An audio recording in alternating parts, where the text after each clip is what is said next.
Hello students, welcome back your YouTube channel. I hope आप सभी अच्छे होंगे और आपकी तैयारी अच्छे तरीके से चल रही होगी।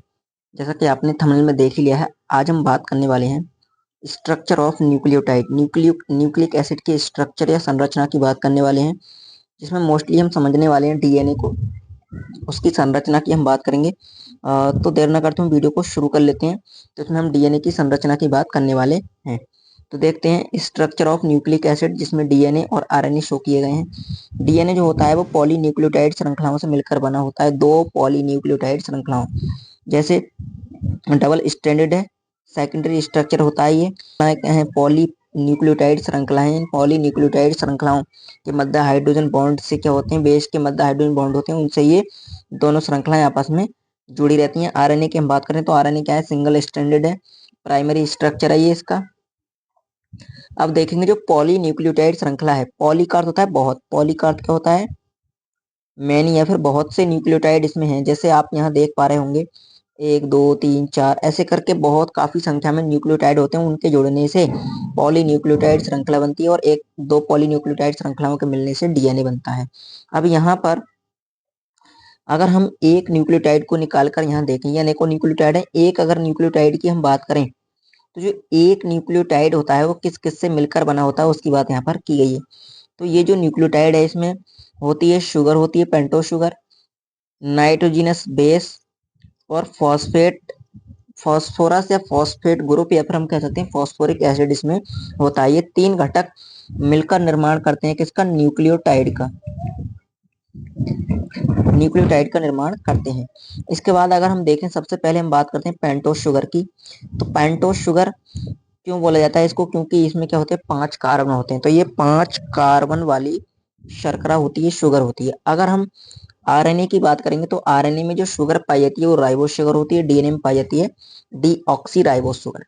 अगर आप राइबोस शुगर को देखेंगे तो यहाँ पर जो सेकंड प्राइम है ये वाला, इस पे OH होता है, जबकि डीऑक्सी में क्या होता है, H होता है। यही अंतर होता है इन दोनों में, डीऑक्सी और राइबोस शुगर में, कि सेकंड कार्बन पर OH होगा राइबोस में, जबकि डीऑक्सी में क्या होता है, केवल H होता है, O यहाँ से विस्थापित हो जाता है। उसके बाद अगर हम नाइट्रोजिनस बेस की बात करें, नाइट्रोजिनस बेस या नाइट्रोजनी क्षारक, तो नाइट्रोजनी क्षारक दो प्रकार के होते हैं। प्यूरिन, प्यूरिन में आते हैं एडिनिन और गुआनिन। प्यूरिन क्या है, 9 मेंबर डबल रिंग, यानी 9 कार्बन वाली डबल रिंग स्ट्रक्चर होता है प्यूरिन। ये नंबरिंग हमारी इस प्रकार से होगी, 1 2 3 4 5 6 7 8 और 9।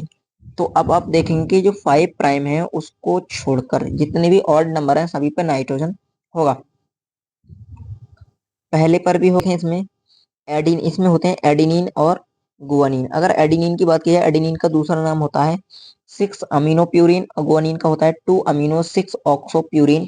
ये क्या होता है, गुआनिन का दूसरा नाम होता है। वहीं अगर हम बात करें पिरिमिडीन की, पिरिमिडीन कौन कौन से होते हैं, साइटोसिन, यूरेसिल और थाइमिन। ये क्या होता है, एक रिंग या सिंगल रिंग वाला स्ट्रक्चर है, और सिंगल रिंग वाला 6 कार्बन इसमें होते हैं। अब इसमें क्या होता है, जो यूरेसिल होता है, यूरेसिल होता है 2,4 डीऑक्सीपिरिमिडीन, 2,4 डीऑक्सीपिरिमिडीन। यानी इसका अर्थ यह है कि ये जो रिंग है, इस रिंग में 2 और 4 कार्बन पर क्या होगा, ऑक्सीजन होगी, तो ये यूरेसिल हो जाएगा। यूरेसिल में अगर हम मिथाइलेशन करें, इसका मिथाइलेशन करने से हमें थाइमिन प्राप्त होगी, 5 मिथाइल यूरेसिल, यानी जो यूरेसिल का स्ट्रक्चर होगा उसके 5 प्राइम पर क्या होगा, मिथाइल ग्रुप आ जाएगा। वहीं अगर एमिनेशन करेंगे तो साइटोसिन प्राप्त होगा। तो ये बात आपको ध्यान रखनी है कि यूरेसिल का एमिनेशन करने पर साइटोसिन, जबकि मिथाइलेशन करने पर थाइमिन जो क्षारक है वो प्राप्त होते हैं। इनमें से जो साइटोसिन और यूरेसिल है, ये दोनों तो पाए जाते हैं आरएनए में। अगर हम डीएनए की बात करें तो डीएनए में थाइमिन पाया जाता है, यूरेसिल के स्थान पर यूरेसिल नहीं होता है। फिर आता है फॉस्फेट, फॉस्फेट या फॉस्फोरिक एसिड, तो ये उसका स्ट्रक्चर है। फॉस्फेट भी क्या होता है, इसका एक घटक होता है, PO4 इसको हम कह सकते हैं, H3PO4। यदि आप फॉस्फोरिक अम्ल कंसीडर कर रहे हैं तो H3PO4 यहाँ पर देखने को मिलेगा। आज की वीडियो में इतना ही, मिलते हैं अगली वीडियो में, तब तक के लिए धन्यवाद, जय हिंद।